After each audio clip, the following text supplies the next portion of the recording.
नमस्कार किसान साथियों, मैं आपका शुभचिंतक रामेश्वर धाकड़। ये जो आप बांस लगे हुए देख रहे हैं, ये बांस कल अ, इनको इन बेड पे घोड़ी लगाकर ऊपर से ठोके गए हैं। जैसे साइड में घोड़ी लगा दी गई और उनको लगाए।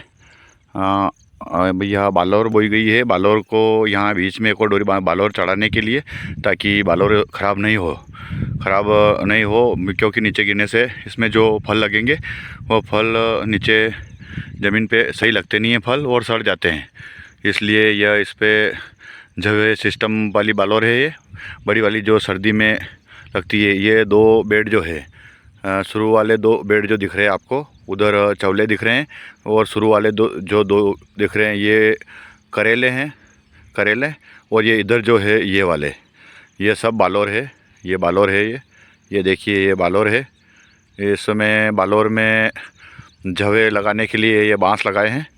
करीब 7 से 8 बांस एक लाइन में लगे हैं, और इन पर डोरी, मजबूत डोरी लगा के बांध दिया है। अभी 5-7 बेड पर, 10 बेड पर और डोरी लगाना बाकी है। ये डोरी लगा दी है। बीच में अभी 2 डोरी और बांधना पड़ेगी, या डोरी नहीं बांधेंगे तो इसमें एक जाल आती है, वो जाल डालने का प्लान है इसमें पूरा।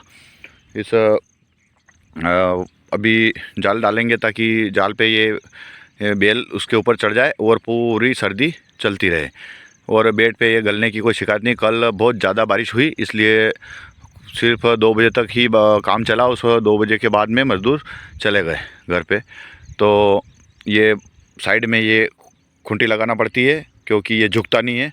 ये जैसे ही टाइट करते हैं इसको, ये झुक जाता है। इसलिए ये खूंटी लगाना बहुत ज़रूरी है साइड में, ताकि कितना भी टाइट कर दो ये झुकेगा नहीं, क्योंकि इस पर वो जाली डालेंगे और जैसे ही बेल चढ़ेगी इतना वजन होगा, फल लगेगा कि झुक के नीचे गिर जाएगा। इसलिए यह लगाना बहुत अति आवश्यक है। इस पर बेल चढ़ जाएगी और फूल फल आने लग जाएंगे उस टाइम पे इसमें इतना वजन हो जाएगा कि ये इसका वजन झेल नहीं पाए। तो इसलिए ये खूंटे लगा के ना इसको बहुत मजबूती से गाड़ा गया है। फिर भी ये ढीले होने लग गए, क्योंकि बारिश कल इतनी ज़ोरदार बारिश हुई कि ये जो सोयाबीन वगैरह जो बोए हमने कल दिख नहीं रहे थे, आज सब दिखने लग गए। तो ये थोड़ा काम बाकी रहा। इस पर जाल डालकर इसको, तो कभी कोई पौधा नहीं चढ़े तो इसके ऊपर चढ़ाया जाएगा, पकड़ के ने एक मज़दूर लगा दिया जाएगा, उसके ऊपर चढ़ा दिया जाएगा। और आप कभी जैसे बालोर किसी किसान ने लगाई है तो वो ऐसे बांस लगा दे। ये बांस 6-6 फीट के हैं, तो ठोकने में नहीं आते हैं। तो हमने इसका जुगाड़ ऐसे लगाया है कि वो जैसे लाइट वगैरह लगाने वाले जो रहते हैं उनके पास जो घोड़ी है, वो घोड़ी हमने बनवा रखी है। तो वो घोड़ी साइड में लगा के उसके ऊपर चढ़ के ने उसके ऊपर से ठोका गया बांस को, ताकि वो अंदर अच्छी मजबूती से चला जाए। और फिर सब ठोक के ने फिर ऊपर से ये बांध दिया। अब इसके ऊपर एक जाल डाल दी जाएगी, ताकि वह उसको पकड़ के नहीं, ये बालोर उसके ऊपर चढ़ जाए। और पूरी बारिश रहेगी, उसके बाद पूरी सर्दी रहेगी। तो देखते हैं इस साल कितना उत्पादन देती है। गए साल हमने बोई थी, थोड़ा उत्पादन आया था, पर वो जवे थोड़े हल्के लगाए थे हमने। इस साल मजबूती से जवे लगाए हैं। तो कल बारिश भी ज़्यादा हुई थी। देखिए ये सोयाबीन भी ज़मीन को फाड़ के बाहर आ गए हैं। देखिए किसान भाइयों, ये अब आज के 5 दिन पहले बोरी में थे। सोयाबीन आज के 5 दिन पहले बोरी में थे, तो बोरी में से निकाल के हमने इस खेत में बो दिए। ये तो अच्छा रहा कि उग गए, नहीं तो हम किसान भाइयों को बोरी में भर देते हैं सोयाबीन।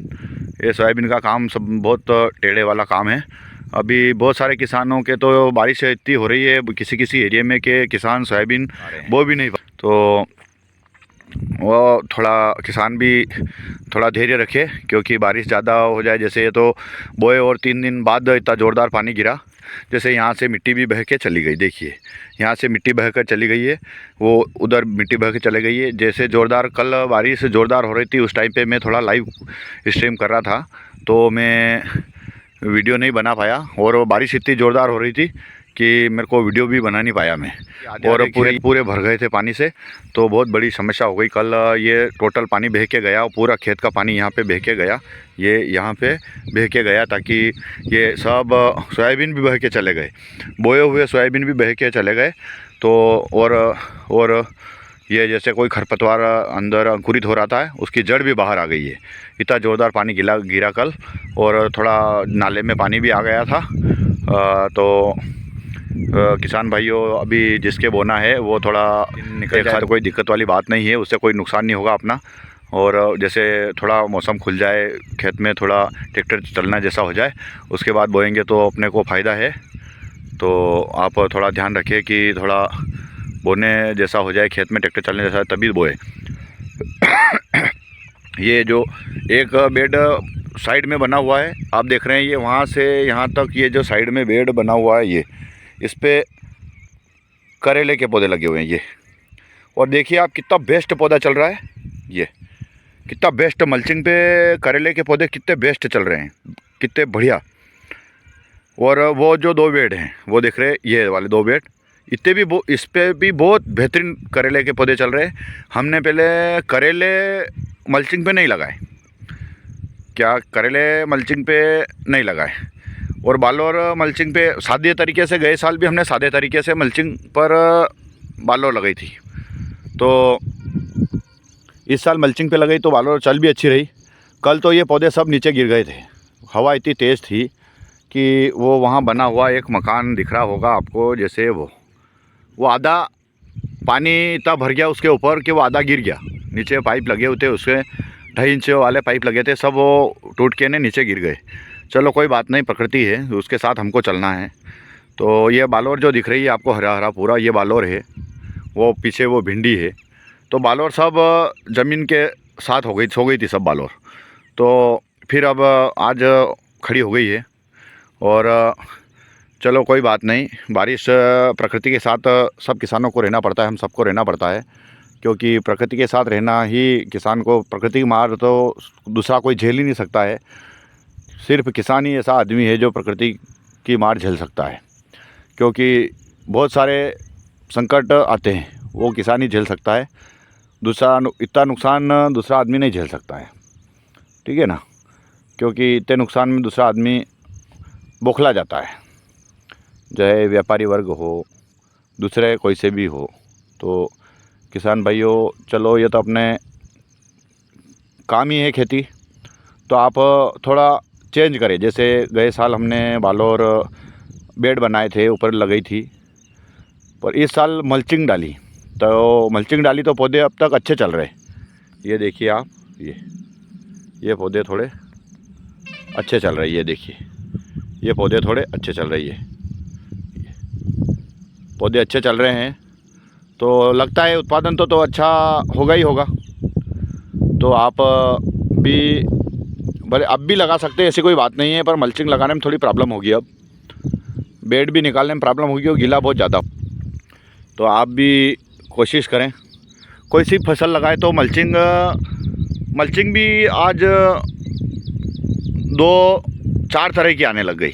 अपन को कौन सी लगाना है, 3 महीने में ख़राब हो ऐसी लगाना, 6 महीने में ख़राब हो ऐसी लगाना, 9 महीने में ख़राब हो ऐसी लगाना, या 12 महीने में ख़राब हो ऐसी लगाना, वो सब मार्केट में उपलब्ध है। जैसे एक मैंने दूसरी कंपनी की नहीं देखी है, ट्रू खेती एक कंपनी आती है, उसकी 3 महीने, 6 महीने, 12 महीने, 9 महीने आपको कैसे लगाना है, वो ख़त्म हो जाएगी उस समय पे, जितना उसका समय दे रखा उस टाइम पे ख़त्म हो जाएगी। और उसकी लहसुन, प्याज सब प्रकार की आने लग गई है। तो उससे हमको फ़ायदा यह हो रहा है कि एक तो खरपतवार का रोकने का तरीका मिल गया हमको, क्योंकि खरपतवार लेबर की समस्या बहुत ज़्यादा है, इसलिए खरपतवार निकालने में समस्या आती है। तो किसान भाई हो सके तो, जैसे खर्चा बहुत ज़्यादा लगता है खर्चा, मानता हूँ मैं, खर्चा लगता है, पर जैसे खर्चा नहीं लगाएंगे तो कमाएंगे क्या। जैसे वो वाली बात है, नहीं खाओगे तो कमाओगे, नहीं खाओगे नहीं तो घर पड़े रहेंगे, क्योंकि शरीर में ताकत नहीं होगी तो काम कैसे करोगे, और काम नहीं करोगे तो कमाओगे कैसे, और कमाओगे नहीं तो ज़मानों के साथ चलोगे कैसे। मतलब सब काम सब ज़रूरी है। इसलिए मित्रों, मेरा आपसे विशेष अनुरोध किसानों से कि समय के साथ चलना बहुत ज़रूरी है। आप भी मल्चिंग वाली खेती पर की ओर रुख करें, क्योंकि इससे फसल थोड़ा फ़र्क पड़ता है, इससे फसल थोड़ी ठीक होती है, अच्छी होती है। मतलब जैसे रिज़ल्ट ये बता रहा हूँ मैं। वायरस आता है जैसे करेले की फसल पे बहुत ख़तरनाक वायरस आता है। अब देखिए यहाँ वायरस कहाँ है, अभी तक तो नहीं है, और पहले बेल चलने लग गई है, और पहले बेल नहीं चलती थी उसके पहले ही वायरस आ जाता था। वहाँ मैंने उधर लगा रखे, मैंने 20 पौधे, उधर 20 पौधे लगा रखे हैं मैंने वहाँ पे बिना मल्चिंग के, तो उसमें वायरस आ गया है। यही कारण है कि वहाँ मल्चिंग नहीं लगी। तो मित्रों, समय के साथ चलना ज़रूरी है। और आपको क्या बताऊं कि जैसे सोयाबीन तो है वो दिखने लग गए हैं, वो देखिए, मैं वहाँ से करीब 150 फीट दूरी पर खड़ा हूँ। वो सोयाबीन यहाँ से दिखने लग गए हैं, कल अच्छी तरीके से दिखने लग जाएंगे। तो मित्रों, आगे का वीडियो फिर मैं बताऊंगा कि सोयाबीन में कौन सी दवाई डालने से क्या फ़ायदा होता है, क्या नुकसान होता है, खरपतवार के लिए कौन सी दवाई डालना है। तो आज के वीडियो में बस इतना ही। जय जवान, जय किसान, जय विज्ञान।